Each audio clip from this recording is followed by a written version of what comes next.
Hello, okay, so we're in Jan 2023 and we've just had Christmas, and in my house we also have a lot of birthdays in December, including mine where I turned 42, which is crazy. And there's something about this time of year that really makes me reflect on where I am. And I look back on 2022 and it was a good year. Like, we continued to grow as a business, and I really felt proud of where we had got to.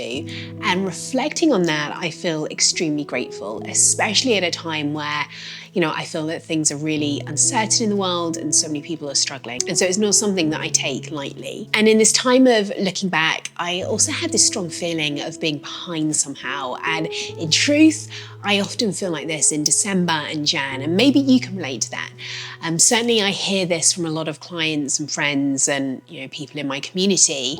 And when I really think about all of this stuff and my business journey over the last 10 years, in many ways, I feel like I don't think I've done everything in a traditional way. So when I say traditional, I think it's really that kind of projection of what other people expect me to do. So for example, I quit a really good marketing job to work for an international development agency. So that was at the start of my career.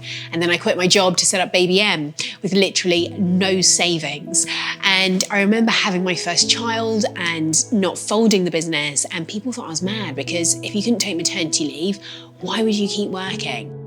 And it's really interesting that in life, we often have people projecting, their own thoughts and feelings based on what they would do and, what they would have done, or projecting their own worries. Like, you should have kids at a certain age, or have a proper job, or buy a house, or, run your business in a certain way. But I don't feel like there's a set path that we should be all taking in business or in life. And I think it's easy to look at what other people are doing and think we should be further ahead, or kind of, second guess our choices.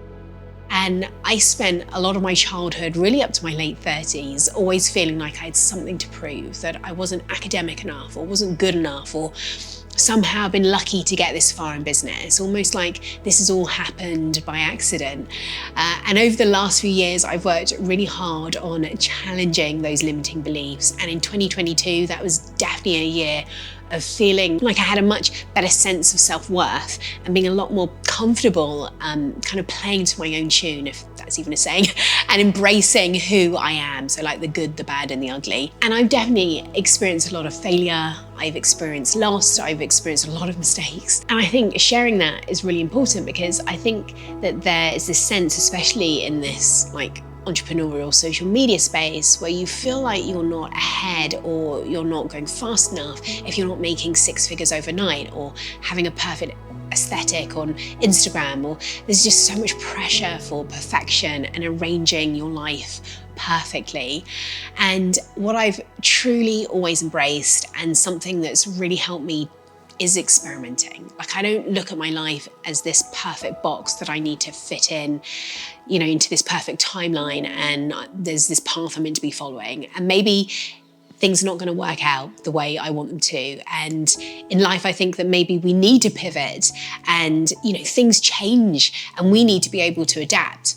And when I think about raising a family alongside a business, I've definitely made big changes that I've spoken about in previous videos that at the time I could never have predicted, like changing my whole business model to fit my family and the life that I wanted to lead. So I no longer run big launches, or I no longer run those launches for other people. And that marketing strategy really worked, but I realized that I wanted more freedom and ease in my life. So I focused on building a sustainable and largely evergreen business in terms of how it's run. And it was the best decision that I actually made, regardless of having a family. But family was definitely the driving force. Like, I wanted to put my kids to bed, take them to school, and feel calm, that sense of calm. And that was a huge pivot in my business. I didn't know how that was going to work out. And I think it needs to be normalized a bit that we don't need to follow the same path in our personal life or business life, that it's okay to change, it's all right to pivot, to fail. And when we try and be something we're not and live our lives by other people's expectations, then things don't feel great.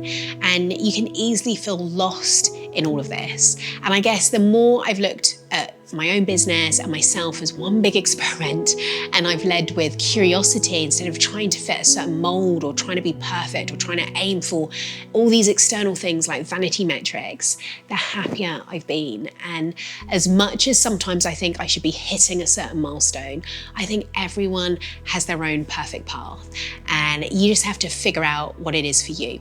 And so I have to kind of check in with myself. And when I think that I'm really behind in life, I have to ask myself the question, like, behind who? Like, when you run your own race, you're always going to win. And I'm not trying to run a race with everybody else. I'm just really trying to stay in my own lane. And it's hard. And I still have those feelings like, you know, I'm not good enough, or I'm not going fast enough, or I should be doing all these things and I should be doing them very, very quickly. And even though I'm really proud of myself and what I've accomplished so far, I haven't done half of what I want to do and achieve. And I think as I get older, I realize, like, you're not meant to do everything at once. I don't think everything's meant to come together in one perfect timeline. I think whatever's meant for you is going to happen exactly when it's meant to happen. So I guess the purpose of making this video is, you know, just to say that wherever you are in your journey right now, you're not behind. You're exactly where you should be. And as much as I'm trying to embrace that for myself, you know, that message, I really have to remind myself of this every day. And I think it's worth sharing. So I would love for you to tell me if really there's something that you feel like you're behind on. And, you know, just let me know if watching this, you've had some kind of light bulb moment. And when I started my training agency, Baby M, 12 years ago, I had no idea where it would go. In fact, I think when I started, we were just running baby massage classes for parents, and I had no idea what I was getting into, and I definitely had no idea about how to build and scale a business at that point. And just being curious and open, that has allowed me to grow in a way that's been fun without setting these crazy expectations on myself that, quite frankly, take all the joy out of running a business. And let's face it, running a business is not exactly a walk in the park. So if we're taking all the fun out of doing it, it just adds this pressure, like everything gets so serious. And for me, that puts me in a state of wanting to control everything. And that's not a fun way to run a business. So embracing failure, embracing mistakes, embracing yourself and your story and what you've been through and your journey, all of that is so, so important.